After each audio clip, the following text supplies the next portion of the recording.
We get plenty of reaction video requests. We're going to try one more today. And we're going to react to Tulsi Gabbard, a Tulsi Gabbard clip of her talking about the military-industrial complex on the Joe Rogan show.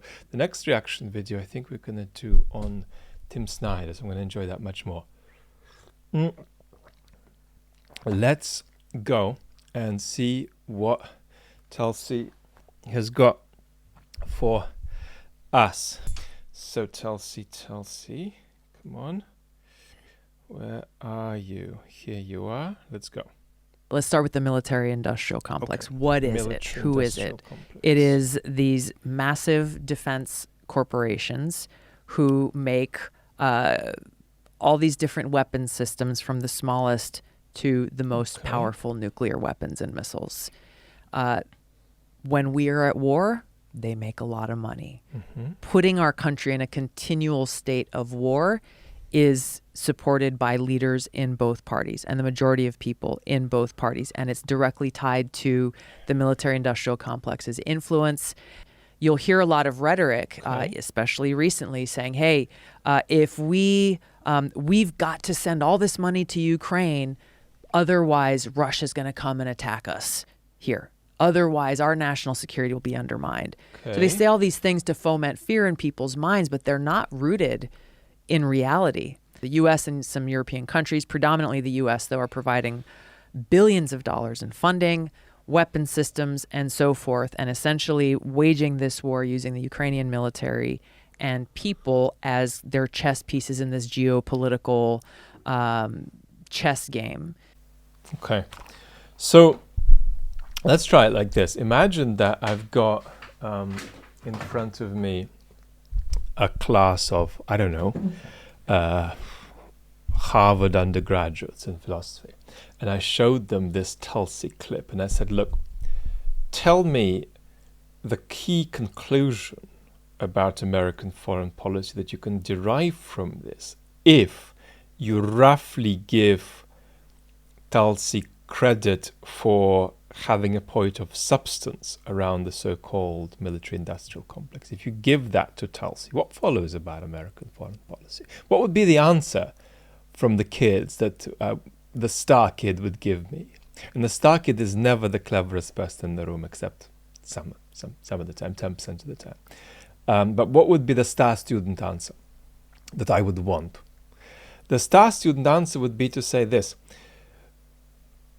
Tulsi's point about the military-industrial complex establishes that the United States has a strong and systemic interest in making the world a more dangerous place. That's the point I would want to hear. Now, before we go on and break that down, is that true? Yes, it's true.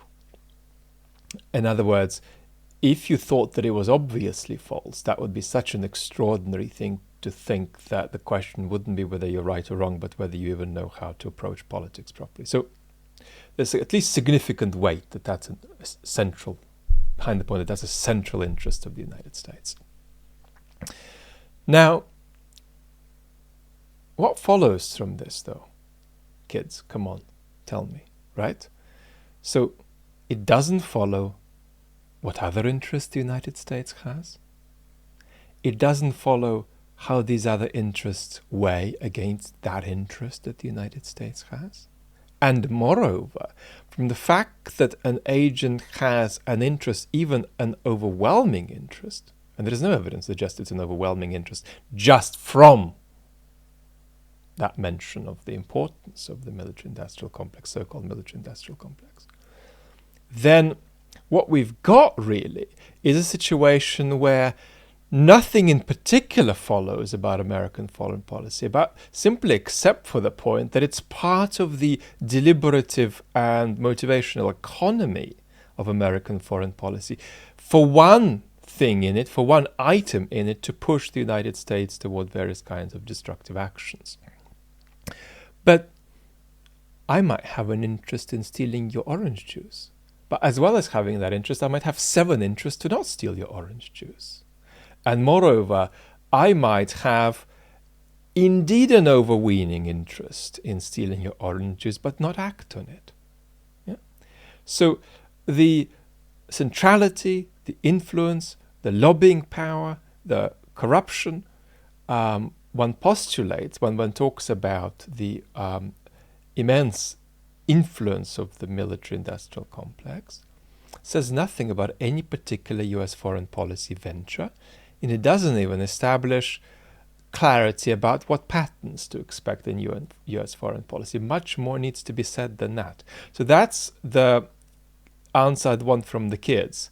It establishes an interest, but it establishes nothing about what other interests there are and how they are weighed and what it means to establish an understanding of what expectations we should have about how interests that are genuinely there and have a particular weight are acted upon. Okay? So let's get out of the class and maybe say a couple of things that are sociological and psychological. The sociological thing to say is obvious, and we've said it many times before.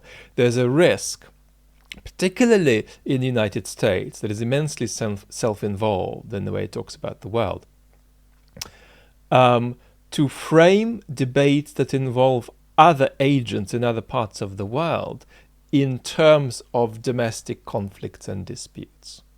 And we've repeatedly already said that a lot of the soft on Russia stuff coming out of the United States, various kinds of discourse, are in fact a product of a certain kind of narcissism that makes the Russian-Ukraine war a kind of neat object to be fitted into pre-established frameworks of culture war or conflict or dispute. So there is that kind of risk, and there is a sociological observation of that kind we can elaborate on.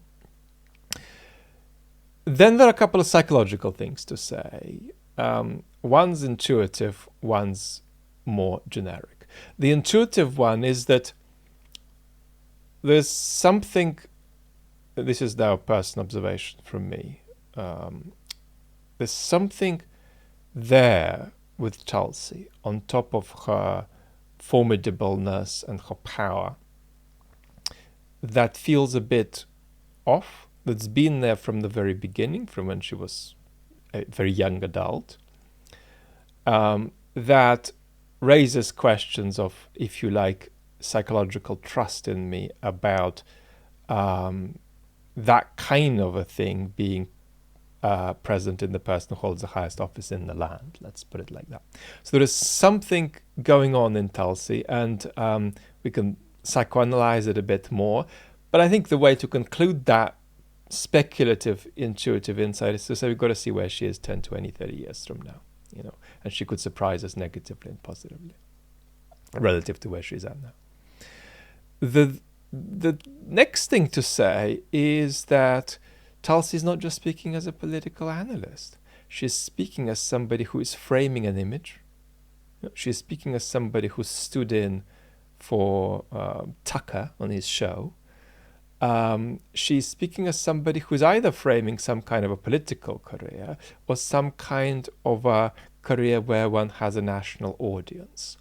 And therefore her speech is, at least in good part, strategic and should be read perhaps in that way. But that's not to say it doesn't mean what she says. She does mean what she says. But what's absent from her is nearly everything, from her view, is nearly everything we have said about what's really going on in Ukraine, and why the Russians are doing what they're doing, and why the Russians are on a wider pattern of escalation that goes beyond Ukraine. And once you fill all of that stuff out, then that original interest which we put on the table would be largely suffocated out and outweighed in this case. Talk to you soon.